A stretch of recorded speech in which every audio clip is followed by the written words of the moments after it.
Hi everyone, in this video I'm going to explain why I'm selling my Tesla.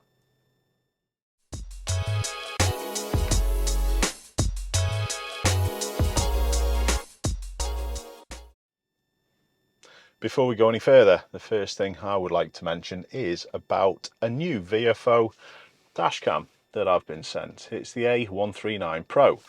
Now I've got the A139 in the Tesla already, so it's quite an easy little switch over. So I'm going to do that now, and while I explain about the reasoning for selling my Tesla, we'll have a little look at the footage from this new dashcam as well. Give us a minute. Now I am hoping that all the wires and the connectors are exactly the same. And here's the unit. Let me get the focus. There we go. It does look pretty similar to the one I've got. So I'm just going to unplug this one and then see whether all the wires transfer over. Okay. So there's the old one.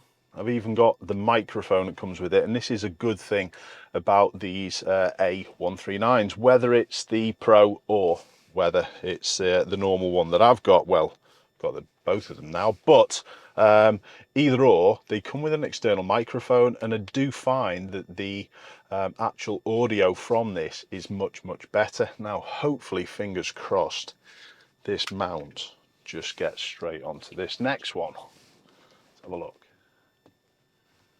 I'll be a bit knackered if it doesn't.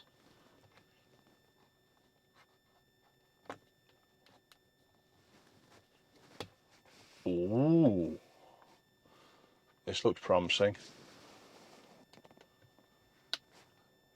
The good thing about these A139s is that they come with very thin wires. I'm not even going to get one out. I'm going to leave the packaging in there. But they do come with very thin wires, and they're brilliant for routing around. And I've found that to be a problem with other dash cams. Now, did I forget to take the thing off the lens? Yes, I did. There we go. So, right. Ha. Result. So, I am going to have to turn it on. I'm going to have to, as well, just link it up to my phone, I think. Now it's powered up. Please insert a memory card. Okay, so I shall. Memory card is going to go in. There. Shouldn't need to format that as well, I wouldn't have thought. Here we go. So what I'm going to do, I'm just going to quickly get this connected to Wi-Fi. And the process, I'm just going to literally just talk through it as I do it. It's that simple and that straightforward, I hope. Right, it's going to reboot up. Yes, it is. And then I do need to press the Wi-Fi button, or do I? Recording. 3 channels started. It's obviously Wi-Fi enabled. Perfect. So it's obviously picked up on the other cameras. This is the benefit for me. It's just to swap the head unit over. And then I've got an A139 Pro. Do I remember what the passwords are? 1, 2, 3, 4, 5, 6, 7, 8. Is that what they are with Viofo? Wi-Fi connected. There you go. Do change the passwords if you do get one of these units, but the default is 1, 2, 3, 4, 5, 6, 7, 8. I'm connected already. That's a result. Now let's quickly go on the app. I'll tell you what I'm going to do. I'm going to screen record this just so you can see exactly what I'm doing in real time. Let's get rid of that. Here we go. Driving Viofo app. Connect camera. Right. It's saying something supports 5G Wi-Fi connection. I'm not going to do that just yet. I'm just going to literally leave it as it is. And as you can see, we've got a live view. We're in black and white. That can easily be changed. So I'm just going to go through a couple of the settings. And that's really good because I've been able to put this new head unit in, and literally everything is switched over. So I'm going to press stop recording for a sec.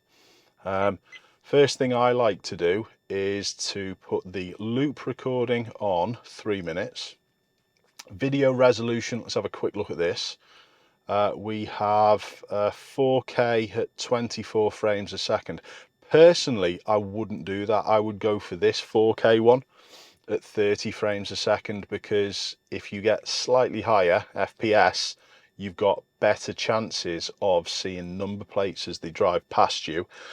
You've also obviously got the option of running this at 2K, which is the same as the A139, but I don't honestly see why you would pay the extra money. It's about £100 more. I don't see why you would pay the extra money to then have 4K to run it at 2. Anyway, it is what it is. HDR on. There's a few things. G sensor, medium sensitivity. I'm going to turn mine to low. I don't want that on all the time. Date stamp, no, don't want that. Bit rate, I'm going to stick as maximum. But that can, in my experience, be an issue with running at 4K. And this is the main difference with this A139 Pro, because it can run at 4K. For me, it's perfect because of the stuff that I do on YouTube. But honestly, the file sizes are going to be massive. And do you really need to run it at 4K? Not necessarily. So that could be something. I'm not trying to put you off this camera, but just think of that if you're thinking about one of these two units. 4K, I've also had issues in the past with overheating. Now, it's also something that I'm not going to be able to give you an honest opinion with this particular camera, because it's pretty cold. What's the temperature? It's 6 degrees out. We're at the end of January whilst I'm recording this, and it's pretty cold. So I doubt that's going to have overheating problems. But I used to have the A129 Pro that used to run in 4K, and it did have a few overheating issues in the summer months. So that could also be something that you're mindful of. I am going to time synchronize with my phone. That's dead easy. Infrared LED, I'm going to turn it on to auto, because then we should, when we get the picture back in a second, we should have me in color rather than black and white. Parking mode off, don't want that. You can with this, as you can see, there's loads of different modes. You can change all the interior cameras. You can flip them around if you need the cameras actually turned in a different position. It's totally fine, because you can flip the images around. It's dead easy. It's a brilliant system on these VFOs. Notification sounds, I'm just going to go on startup only. The rest of them do me head in. Voice notification turn off.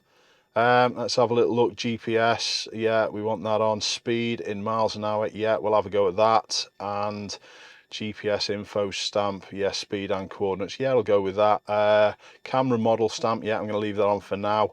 And there's a few other things. All I'm going to do, I always do this right at the start, is format the SD card, but I'm not going to do it. In fact, I will, because we're not recording, are we? So format SD card, okay. And then there we are, Wi-Fi channel down at the bottom. You can connect to 5 gigahertz as well. All good, all good. You can put your car license number in there. I think we are just about done. So let's go back off with that. Cancel, yeah, we are on color. And then press record. So we've got all the stuff that I need. Let's have a quick look at the camera position. Now, I haven't got a polarizing filter on this. I would always suggest to get a camera with a polarizing filter, because you can see a little bit of a glare on the window, and these polarizing filters do take that away. I could switch it over, but honestly, I can't be bothered. So what I'm going to do is just switch through the rest of the cameras, have a quick look. Yep, there's me on the inside. These VFO units, they do make my jumpers look purple. This is a dead black jumper, as you can see on this camera, but on the inside one they do come across as purple. You can easily correct that if you need to. I tend to when I'm putting the videos out to everyone who watches. So there we go. I'm just going to switch the view. There's the back, no problems, and then you get a choice of all three. So I think we're done, we're recording. So I'm going to whack my phone away, tidy this up, and then we're going to get driving.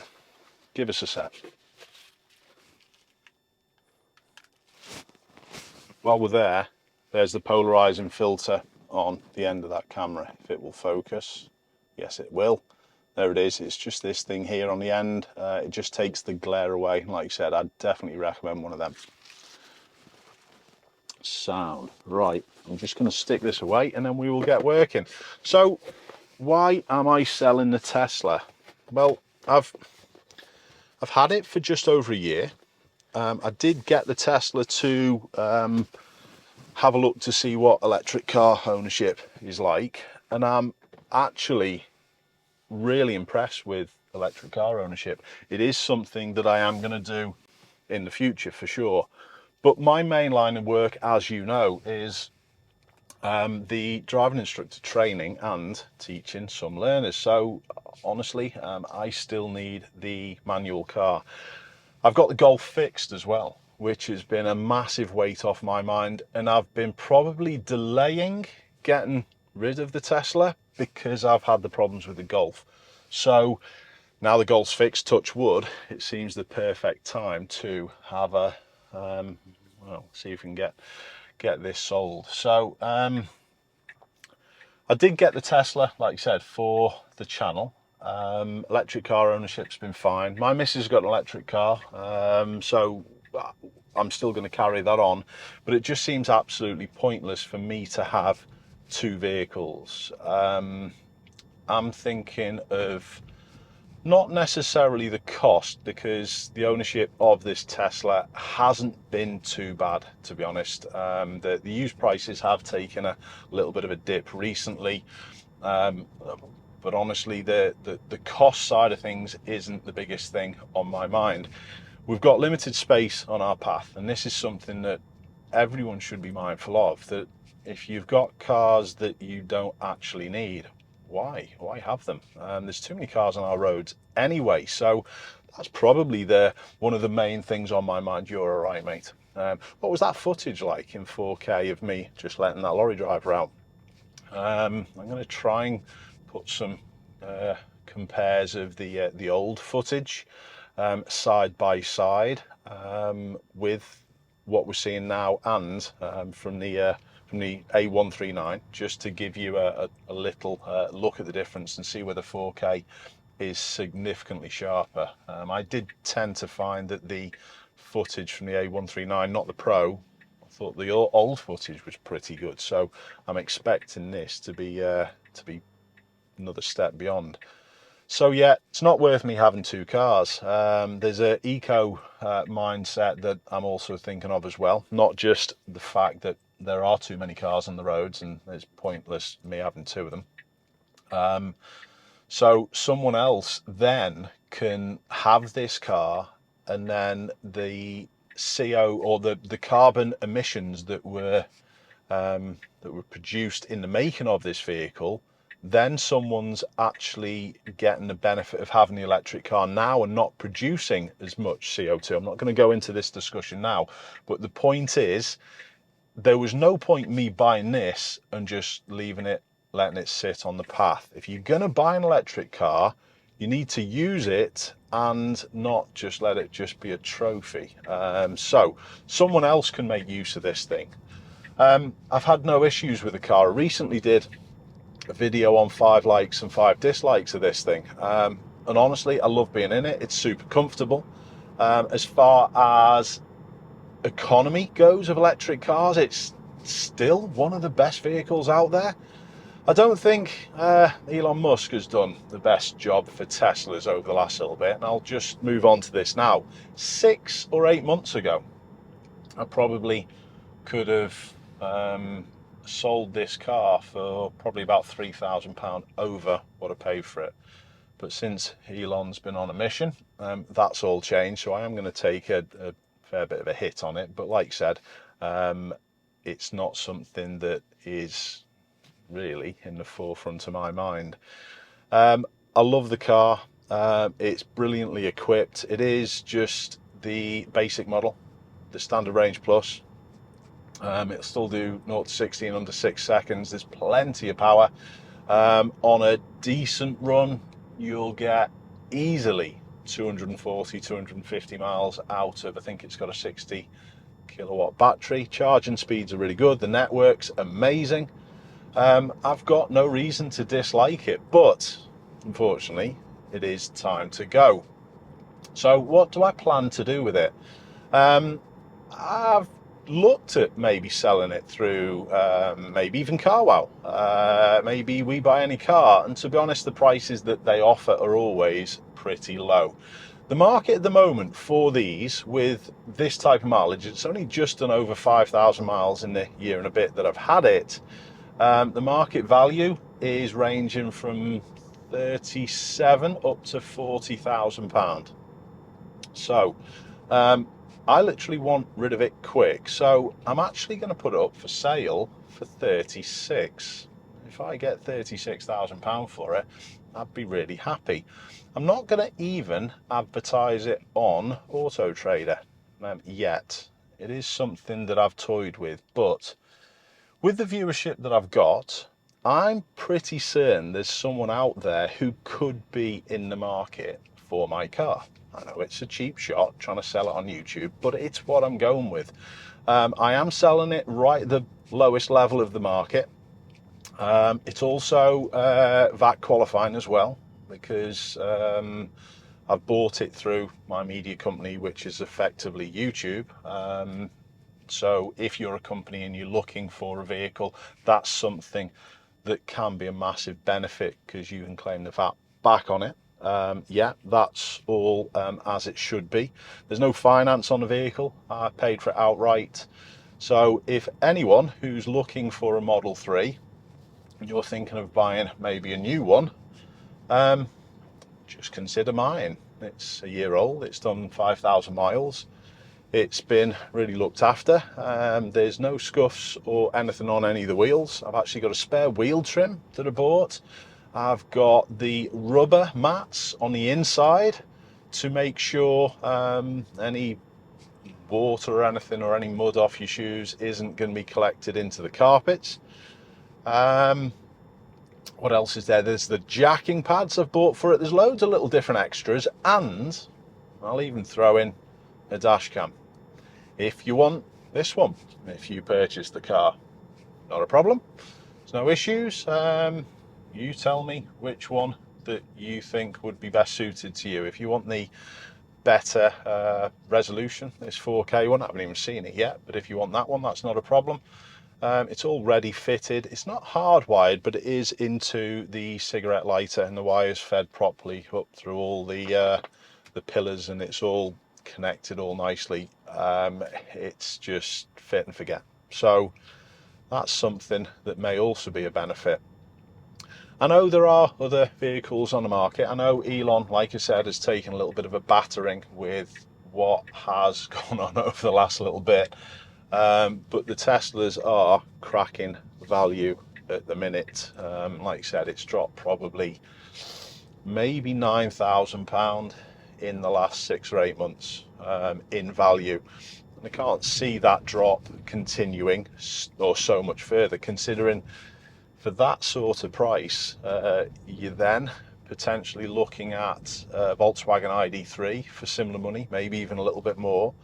And I would put the Model 3 in a different category of car whatsoever. So if it's something that you're interested in, please email me at the YouTube email address. We'll take it from there. So the dash cam, what does the footage look like? It is really important, I think, to have a dash cam, even though you've got all of the different cameras on the Tesla.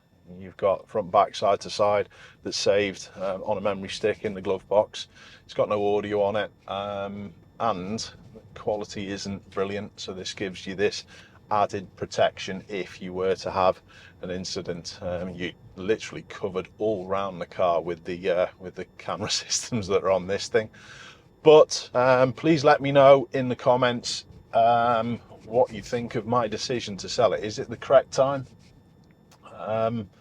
Should I be thinking of getting something else? Well, actually not. No, I'm wondering as well if there's anyone out there who would be interested in lending me cars from time to time, maybe even a couple of weeks or a month at a time.